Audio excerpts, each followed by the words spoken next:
We are joined now by Jennifer DeMaroney, who is the organ donation coordinator for UVM Medical Center and the hospital's Center for Donation and Transplant. Also with us, Danielle. Criss is a student at SUNY Plattsburgh, whose brother Dalton was an organ donor, and really a remarkable, inspirational story of how organ donors can touch many people's lives, and we're going to talk about that today. Thank you both for being here. We really appreciate it. Jen, you oversee the Organ Donation Center at UVM and all the regional hospitals, CVPH, Alice Hyde, the community hospital in Elizabethtown. How much of a need is there for organ donors here in the North Country? Well, in the United States, there are over 112,000 people waiting for organs. And of those, 20 people die each day waiting for organs, and every 10 minutes somebody is added to the waiting list. And here in the North Country, is there a critical need? There's always a critical need. New York is actually the 48th state in terms of registered donors.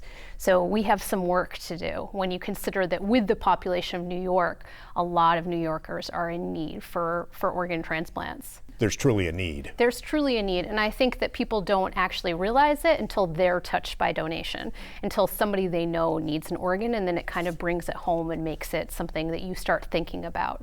Because that's really one of the biggest issues that we have, is that, you know, nobody wants to think about dying, and nobody wants to think about what they want done with themselves after they die. And that's really what donation is as your last act in this world, do you want to help others?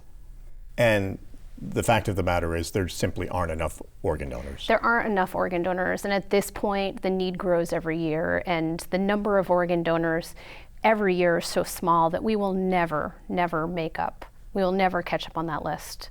And we're getting better at organ donors. We're getting better at donor management.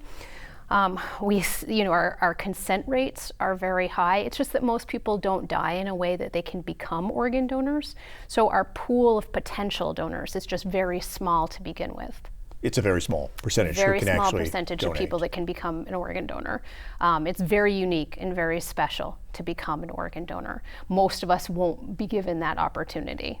I'd love to be an organ donor. Even if we would like to. Even if we'd like to, absolutely. Yeah, the circumstances of our death, and that's really the biggest thing about if you're going to be able to be an organ donor, it's going to entirely depend on how you die. Has the number of donors increased in recent years? There's had a slight increase. Every year we do have more donors, but the number doesn't increase that much. It's usually right about 10,000 organ donors a year in the U.S. And in the meantime, we know people are on waiting lists, waiting for transplants. And of those 112,000 people, 90,000 of them, or a little more than 90,000, are waiting for kidneys. Because we have dialysis, right? So people can get listed, and then they'll live for longer on dialysis. But if you've ever known somebody that's on dialysis, it's a really, really hard way to live. You are tied to dialysis. But it allows them to have more time to hopefully get a transplant versus other organs where we just don't have that life-sustaining option. Danielle, your brother Dalton was an organ donor. Yes. Even though he was still a teenager, he was a young man. Do you remember when he first started talking about becoming an organ donor and why he wanted to do it? Dalton never really talked to me about it. He talked to my father, and he was asking him if he was an organ donor. Like most siblings, you don't always talk about those kind of, personal things. But I do have, it was great when they gave us Dalton's belongings, and I do have his driver's license that has that he's an organ donor on there. So I know he started at a young age that he wanted to help people. He had a big heart, and he was able to give that to somebody. But he was just a loving person, so that makes sense that he would want to be an organ donor. Yeah. He was a standout wrestler at Peru High School. He had just graduated last year, was going to go to SUNY Plattsburgh, where you attend, and also where your dad is a professor, and also the artistic director for the Plattsburgh State Gospel Choir. And he was looking forward to that in the fall, and unfortunately the accident happened during the summer. And he did not survive. Your mother was critically injured. She is on the road to recovery now, which is good news. Losing Dalton, you mentioned he didn't talk much about it. Did you know he was an organ donor? I personally didn't know he was an organ donor. I think my parents did through conversations with him. But to hear your dad talk about it now, Dalton felt pretty strongly about it. He did. he knew what he wrote down what he wanted to donate, like his eyes and his heart and different organs that he like looked up. You know, when I looked at that form as a young girl, I didn't really know, you know, much about organ donation. So the fact that he like looked it up was pretty amazing for a 17-year-old boy to do. Especially he's my little brother. And you're like, oh wow, okay, Dalton, you did that. The day that his organs were donated was a very emotional day. And Jen, you can talk a little bit about this. Hospitals now across the country, and UVM was one of the first, I believe, to do this. You honor organ donors as they're being moved from the ICU to the operating room with honor walks.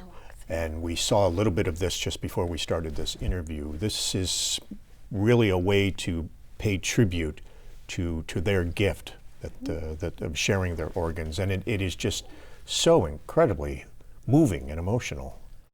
We started them back in August of 2018 was when we started them at UVM, and we had seen them on social media, and I just thought, oh my goodness, we need to do this. Like, this is something, this belongs at UVM, and we've since done them at CBPH as well. And there's just nothing like them. To see hospital staff from across the hospital wearing different uniforms that have just stopped what they're doing to come and line the halls. And this walk to the OR that used to be the loneliest walk, the last walk that a family was doing all together. We can't take away the lonely, we can't make it better, but you're not alone anymore. And when you see all those people and they've come to say thank you and they've come to support the family, it's incredible. And I mean, Dalton's, that was even more incredible because of the gospel choir that participated in it. And that is not something I will ever forget in my entire life. It's just, you could hear the music coming before you could see anything. You could just hear those voices. And I've heard them many, many times, and they always sound beautiful, but that day, they were perfect. And in a time where you would think your voice might quiver and it would be hard, oh no, they were strong. Their voices were beautiful, and they gave everyone there just the strength, and it was absolutely beautiful. What was that moment like for you and your family, Danielle? Such a hard moment, heartache, but at the same time, so much emotion, so powerful. Yes, definitely. So that day, I was with my brother. I wanted to be sure I was able to get every last moment with him. And so I was by his bed holding his hand as they were reeling him. And I remember just being like, wow, there's so many people. Like, I'm looking at him and holding his hand, and we're just going through the hallway. I'm just like, wow. For the family, it had to be so hard, though. There's so much sadness, but at the same time, is there also joy in knowing? Definitely. It's such a blessing what we were able to do, and bringing awareness to this great cause to help other people when there is a loss of someone's life, to give somebody else a second chance. Is it confidential, or can you talk about who received his organs? Most of it is kept confidential. All that we can say at this point is which organs were able to be donated and transplanted. And we can't even say anything about the location of the donors, other than organ donation tends to happen kind of in a radius within 500,000 miles and outwards.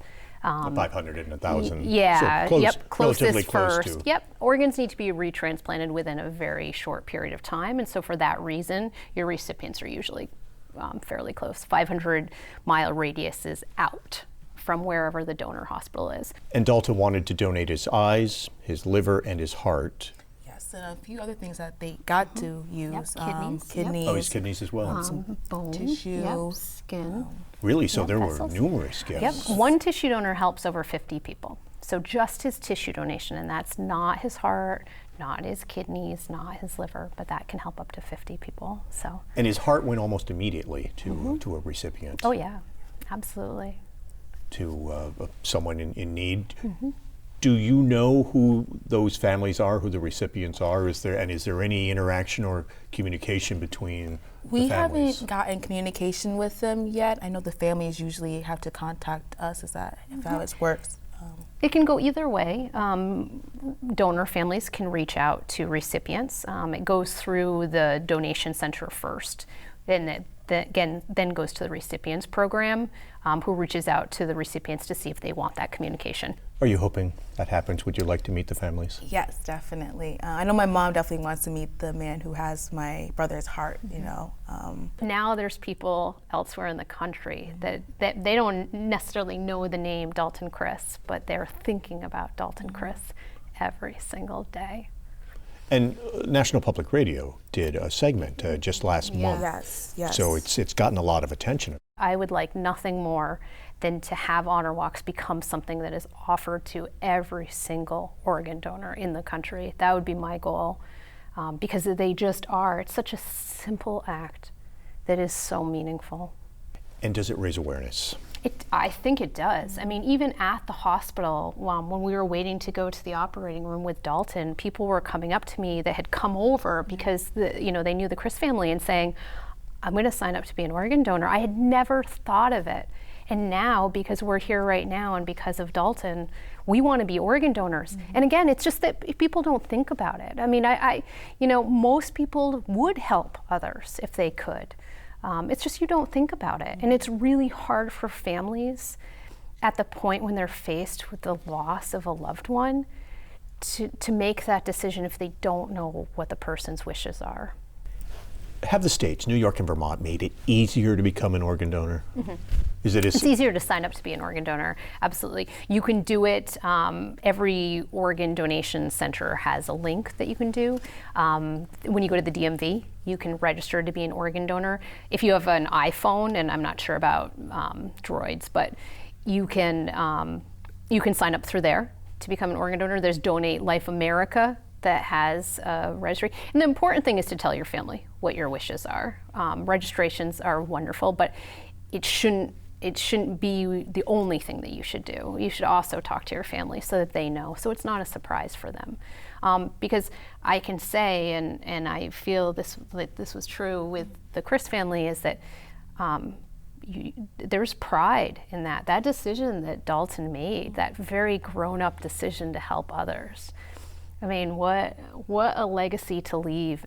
And for the family, Danielle, these are so inspirational. And if they inspire people to become organ donors, that must be so comforting to the family. On Facebook and through calls, people have been like, "Oh, I register as an owner donor thanks to Dalton and the Criss family," and things like that. Like letting other people know on Facebook, letting their friends know that, hey, this is something that you should do.